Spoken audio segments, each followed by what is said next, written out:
Hello everyone. अभी indeterminate forms की बारी है, तो उसका भी रिवीजन कर लेते हैं। तो ये तो बहुत शॉर्ट चैप्टर है और वेटेज भी मतलब 8 मार्क्स जितना है, इसलिए उसमें कोई दिक्कत नहीं आएगी। अभी स्टार्ट करते हैं। इनडिटर्मिनेंट फॉर्म्स कौन से होते हैं, जैसे 0/0 है, इन्फिनिटी है, 0 × इन्फिनिटी है, बाद में इन्फिनिटी माइनस इन्फिनिटी है, बाद में 0 की पावर 0 है, इन्फिनिटी की पावर 0 है और 1 की पावर इन्फिनिटी।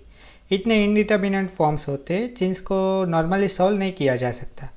इसलिए हमारे पास है एल हॉस्पिटल रूल। इसमें क्या होता है कि कोई भी फंक्शन दिया हो, अब ये रूल किधर लगता है वो कॉन्सेप्चुअल देखे तो ऐसा है कि कोई भी सीरीज़ है, हमने अभी टेलर सीरीज़ एंड मैक्लॉरियन सीरीज़ पढ़ी है, तो उसके हिसाब से साइन एक्स का एक्सपेंशन ऐसे होता है और कॉस एक्स का एक्सपेंशन ऐसे होता है।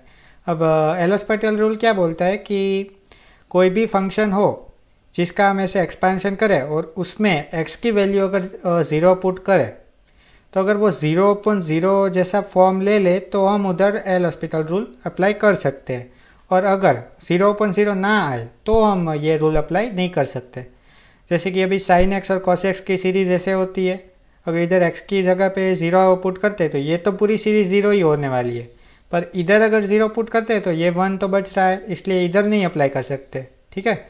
वैसे ही अगर ये सीरीज़ है sign x upon ten x, तो उसमें साइन एक्स की सीरीज़ लिखे तो ये है और टेन एक्स की सीरीज़ लिखे तो ये आती है, तो इधर अप्लाई कर सकते हैं। क्यों? क्योंकि यहाँ पे अगर x की वैल्यू 0 रखते हैं तो ये ऊपर भी 0 हो जाएगा और नीचे भी 0 हो जाएगा, मतलब ये 0/0 फॉर्म है और इस पे हम ये अप्लाई कर सकते हैं। अब आ जाते हैं कि ये थियरम कहता क्या है। ठीक है। अभी अगर कोई भी फंक्शन हो ऐसे रेशियो में दिया हो, जैसे limit x tends to A F of X upon G X, अगर F of X equal to A पे फंक्शन की वैल्यू 0 हो रही है, वैसे ही x इक्वल टू ए पे जी ऑफ एक्स फंक्शन की वैल्यू भी 0 हो रही है, तब ये अगर थियरम अप्लाई करते हैं तो हम क्या लिख सकते हैं, इसी लिमिट को अगर ये फंक्शन का डिफरेंशिएट कर देना इंडिविजुअल, मतलब न्यूमरेटर में भी डिफरेंशिएट करना है और डिनोमिनेटर में भी डिफरेंशिएट करना है, तो इसको ऐसे लिखा जा सकता है। ठीक है। मतलब कोई भी हो तो इसको जैसे ये एग्जांपल है, limit x tends to 0 sine x upon x. अब साइन 0 की वैल्यू भी 0 होती है और x इक्वल टू 0, तो बोला ये मतलब ये 0/0 फॉर्म है। अब अगर साइन एक्स का डिफरेंशिएशन करें तो क्या आएगा, कॉस एक्स, और x का डिफरेंशिएशन करेंगे तो 1 आ जाएगा, तो ये क्या बचेगा, सिर्फ कॉस एक्स। अब कॉस एक्स में अगर हम 0 पुट करते हैं तो उसकी वैल्यू क्या आ जाती है, 1 आ जाती है। वैसे इधर ये थोड़े बहुत एग्जाम्पल दिए, ये जनरल एग्जाम्पल्स है, तो इसको आप याद रखेंगे तो कई जगह पे हम इसको यूज़ भी कर सकते हैं। जैसे साइन एक्स अपॉन एक्स 1 होता है, वैसे ही टेन एक्स अपॉन एक्स 1 होता है, वैसे ही sine inverse X upon X भी 1 होता है, वैसे ही tan inverse X upon X भी 1 होता है, और सिमिलरली ये सारे एग्जाम्पल से आप याद रख सकते हो। अब चलते हैं एक नॉर्मल एग्जाम्पल पे जो पूछा जा सकता है। वैसे ये एग्जाम्पल है 1+x⁻n−1/x, ये हमें फंक्शन दिया है। अब हमको पहले क्या चेक करना है कि ये फंक्शन 0/0 फॉर्म है कि नहीं, तो उसमें क्या करेंगे कि x की वैल्यू पुट करेंगे। अगर इधर सब्सटीट्यूट करते हैं x की वैल्यू, तो ये 1+0 की पावर है, मतलब 1 मतलब, तो न्यूमरेटर में तो 0 हो गया, डिनोमिनेटर में देखेंगे तो वो भी 0 हो जा रहा है, मतलब 0/0 फॉर्म है, तो हम एल हॉस्पिटल रूल यूज़ कर सकते हैं। तो यहाँ पे अगर यूज़ करते हैं तो ये इधर इसका अगर डिफ्रेंशिएशन करते हैं तो ये n आगे आ जाएगा और इधर n-1, और ये 1 का तो डिफ्रेंशिएशन 0 हो जाएगा, और नीचे x है उसका डिफ्रेंशिएशन 1 हो जाएगा। अब अगर x की वैल्यू पुट करते हैं तो क्या आ जाएगा, आंसर n आ जाएगा। ठीक है। वैसे ही और एक एग्जांपल है कि cos² πx अपॉन e⁻⁻2x-2xe, ये भी एक 0/0 फॉर्म है। कैसे चेक करेंगे, वैसे x की वैल्यू इधर पुट करेंगे, तो cos π/2 की वैल्यू क्या होती है, cos π/2 तो 0 होता है, तो उसका स्क्वायर करेंगे तो भी वो 0 ही रहेगा। अब डिनोमिनेटर में अगर 1/2 रखते हैं तो e⁻² इंटू 1/2 मतलब e⁻1, तो ये e हो गया, और इधर x की जगह 1/2 रखेंगे तो 2 इंटू 1/2 मतलब 1, तो ये e-e, तो डिनोमिनेटर में भी ये 0 हो जा रहा है, मतलब हम एल हॉस्पिटल रूल यूज़ कर सकते हैं। अब अगर हम यूज़ करते हैं तो ये एक बार हमने यूज़ कर लिया, मतलब डिफ्रेंशिएट कर लिया, तो ये क्या आया, ऐसे आया। अब इसको थोड़ा सिंप्लीफाई करेंगे तो ये न्यूमरेटर में देखे 2 sin x cos x है, मतलब उसका sin 2x हो जाए, मतलब sin 2n पाई। ठीक है, 2πx है, और ये पाई कांस्टेंट निकला क्योंकि x के साथ था, इसलिए चेन रूल लगेगा, तो ये पाई बाहर आ गया। और अगर डिनोमिनेटर में करते हैं तो उसमें क्या है, डिनोमिनेटर में था e⁻² माइनस 2x ही, तो e⁻² का 2 आगे आ जाएगा और e⁻² का तो वैसे ही रहेगा, और -2x ही है तो x है तो सिर्फ -2 ही बचेगा। और वैसे ही अगर अभी ये देखिए, ये अगेन कौन सा फॉर्म हो रहा है, ये भी एक 0/0 फॉर्म हो रहा है। कैसे, इधर अगर 1/2 सब्सटीट्यूट करते हैं तो ये क्या आएगा, साइन पाई की वैल्यू क्या आती है 0, और इधर 1/2 अगर सब्सटीट्यूट करते हैं e⁻² इंटू 1/2 मतलब e⁻1 मतलब ये 2 ही हो गया और ये 2 ही माइनस 2 ही, तो अगेन ये 0 हो रहा है। तो अगेन और एक बार हमें एल हॉस्पिटल रूल यूज़ करना पड़ेगा, और अब तक जब रूल यूज़ करते हैं तो ऐसा एक एक्सप्रेशन आता है। अब हम चेक करें कि ये 0/0 है, तो ऐसा नहीं होता है, क्योंकि ये अभी हमको एक वैल्यू मिल रही है, ये 0/0 फॉर्म नहीं बन रहा है, मतलब डायरेक्टली हम लिमिट की वैल्यू सब्सटीट्यूट कर सकते हैं और ये आंसर मिल जाएगा।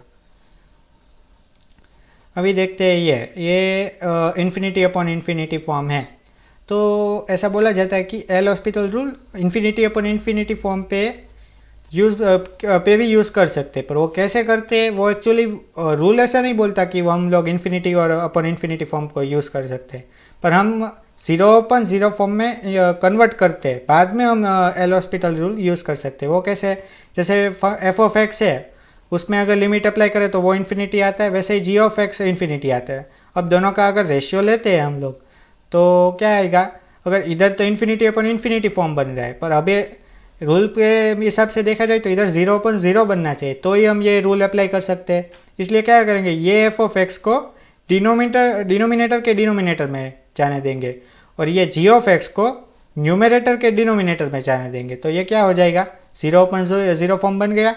अब हम एल हॉस्पिटल रूल यूज़ कर सकते हैं, ठीक है। वैसे ये एक फॉर्म होता है इन्फिनिटी माइनस इन्फिनिटी। अब ये इन्फिनिटी माइनस इन्फिनिटी का कोई भी फॉर्म हो तो जनरल हमें क्या करना होता है कि जो भी फंक्शन दिया है ना उसको इस फॉर्म में रिप्रेजेंट करना होता है। जैसे f(x) माइनस g(x) दिया है, दोनों इन्फिनिटी की तरफ टेंड कर रहे हैं, जैसे x a की तरफ टेंड कर रहा हो, तो उसको कैसे रिप्रेजेंट करना होता है, ऐसे रिप्रेजेंट करना होता है। अगर ये आपको नहीं आता है तो क्या करना है कि जो x होता है ना उसको 1/t सपोज करना है, और अगर 1/t सपोज करेंगे और बाद में मैनिपुलेशन करेंगे तो ईजी हो जाएगा। मतलब आंसर तो एग्जैक्टली यही आने वाला है, पर ये थोड़ा मैनिपुलेशन में ईजी हो जाएगा।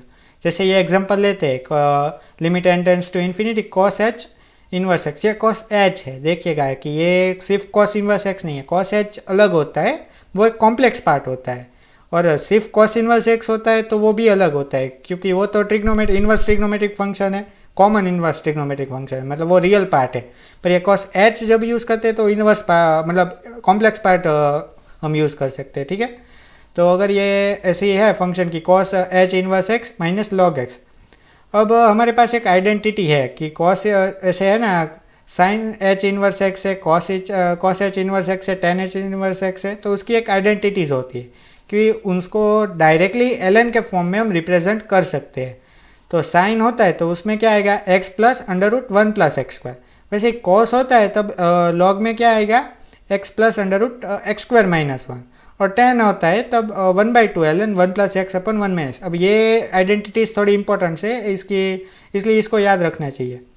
अभी जैसे इसकी वैल्यू है, क्या हो रही है cos h की वैल्यू, तो ln x plus √x² minus 1, तो इसको इधर सब्सटीट्यूट कर देंगे।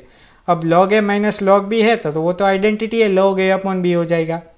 तो ये आइडेंटिटी यूज़ कर दी है और हमने न्यूमरेटर अपॉन डिनोमिनेटर देख लिया।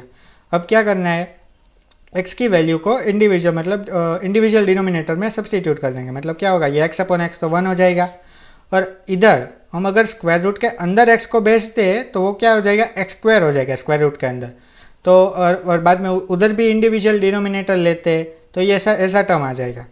अब हम देख सकते हैं कि अगर डायरेक्टली n की वैल्यू सब्सटीट्यूट करते हैं, जैसे इधर इन्फिनिटी सब्सटीट्यूट करते हैं, तो ये क्या हो जाएगा 1 अपॉन इन्फिनिटी, और 1 अपॉन इन्फिनिटी की वैल्यू 0 आती है, इसलिए log 1 प्लस 1 हो जाएगा, मीन्स log 2 हो जाएगा। ऐसे हम कोई भी इन्फिनिटी माइनस इन्फिनिटी फॉर्म वाले क्वेश्चन को सॉल्व कर सकते हैं, ठीक है। अब आ जाते हैं 0 की पावर 0, इन्फिनिटी की पावर 0 और 1 की पावर इन्फिनिटी। इसमें सभी में एक चीज़ क्या कॉमन है कि सभी का एक फंक्शन पावर में है और दूसरा फंक्शन एक बेस है, ठीक है। तो ऐसा देख सकते हैं कि ये कॉमन ऐसा है, मीन्स एक फंक्शन बेस में एक फंक्शन पावर में है। तो इस केस को हम 3 में ऐसे डिवाइड कर देते हैं कि अगर एफ ऑफ एक्स 0 है और जी ऑफ एक्स 0 है, ठीक है। जैसे एफ ऑफ एक्स इन्फिनिटी की तरफ टेंड कर रहा है, वैसे जी ऑफ एक्स 0 की तरफ टेंड कर रहा है। इधर एफ ऑफ एक्स की वैल्यू 1 है, इधर जी ऑफ एक्स की वैल्यू है इन्फिनिटी की तरफ टेंड कर रही है, ठीक है। तो ये 3 केस ले लिए, क्योंकि ये एक तो ऐसे तो सेम ही है, मतलब फॉर्मेट सेम है सभी तरह के फॉर्म्स का, बट मैनिपुलेशन करना थोड़ा इजी हो जाएगा, इसलिए हमने ऐसे डिफाइन कर दिया कि इधर देखिए 0 की पावर 0 फॉर्म है, तो अगर x को a की तरफ टेंड करे तो फंक्शन की वैल्यू क्या हो जाएगी 0। वैसे इधर g को x को a की तरफ टेंड करे तो g ऑफ x की वैल्यू भी 0 हो जाएगी, मतलब ये क्या होगा 0 को 0 फॉर्म। वैसे इनकी इन्फिनिटी की पावर 0 है और 1 की पावर इन्फिनिटी फॉर्म है। तो ये तीनों में से कोई भी फॉर्म का क्वेश्चन आए तो हमें एक ही मेथड अप्लाई करनी है, that is take the log of the function. मतलब अगर ये जो है ऐसे दिया है एफ ऑफ एक्स की पावर जी ऑफ एक्स है, तो उसको हम पहले वाई एक सपोज कर लेते हैं कि वो कोई भी एक फंक्शन है वाई का, वाई एक फंक्शन है जो इस फंक्शन को रिप्रेजेंट करता है। बाद में दोनों बाजू लॉग लेते हैं तो ये लॉग वाई हो जाएगा, और ये लॉग की प्रॉपर्टी के हिसाब से जी ऑफ एक्स इधर साइड में मतलब मल्टीप्लिकेशन में आ जाएगा, ठीक है। तो ये ऐसा हो जाएगा। अब दोनों बाजू अगर लिमिट लेते हैं, ठीक है, तो ये ऐसे हो गया। और इसको हम अगर सपोज कर देते हैं, that is limit x tends to a log y है, उसको हम एल सपोज कर लेते हैं, तो क्या हो जाएगा, ये जो है ये पूरा पार्ट को हमने एल सपोज कर लिया। इसका मतलब इसको अगर एल सपोज करते हैं तो ये भी एक एल हो गया, ठीक है। अब लिमिट की एक प्रॉपर्टी होती है कि लॉग के इधर अंदर भी हम लिमिट इसको ट्रांसफ़र कर सकते हैं डायरेक्टली, ऐसे को मैन्युपुलेशन की ज़रूरत नहीं होती, इसलिए क्या इस लिमिट को इस लॉग के अंदर भी लिख सकते हैं। अगर लॉग के अंदर लिखते हैं तो ये क्या हो जाएगा limit x tends to a y, और लॉग को एंटी लॉग दोनों बाजू ले तो ये क्या हो जाएगा लॉग इस बाजू जाएगा, तो मतलब ई की पावर में ये वाला एल चला जाएगा। अब एल की वैल्यू हमने क्या रखी थी, तो ये थी एल की value limit x tends to A G of X into log F of X. तो ये आ गया limit x tends to A F of x की power ji of X equal to E raise to power L. अब last में ये नहीं भूलना है कि हमको क्या कौन सी वैल्यू चाहिए, ये वैल्यू चाहिए, इसलिए ई की पावर में लिखना है। कई बार हम लोग इधर तक तो पूरा सॉल्व कर देते हैं, लिमिट फाइंड कर लेते हैं, पर ये स्टेप भूल जाते हैं, क्योंकि ई की पावर एल में लिखना कंपलसरी है, वरना ये आंसर तो नहीं आएगा, हमने हाफ की मैनिपुलेशन किया है।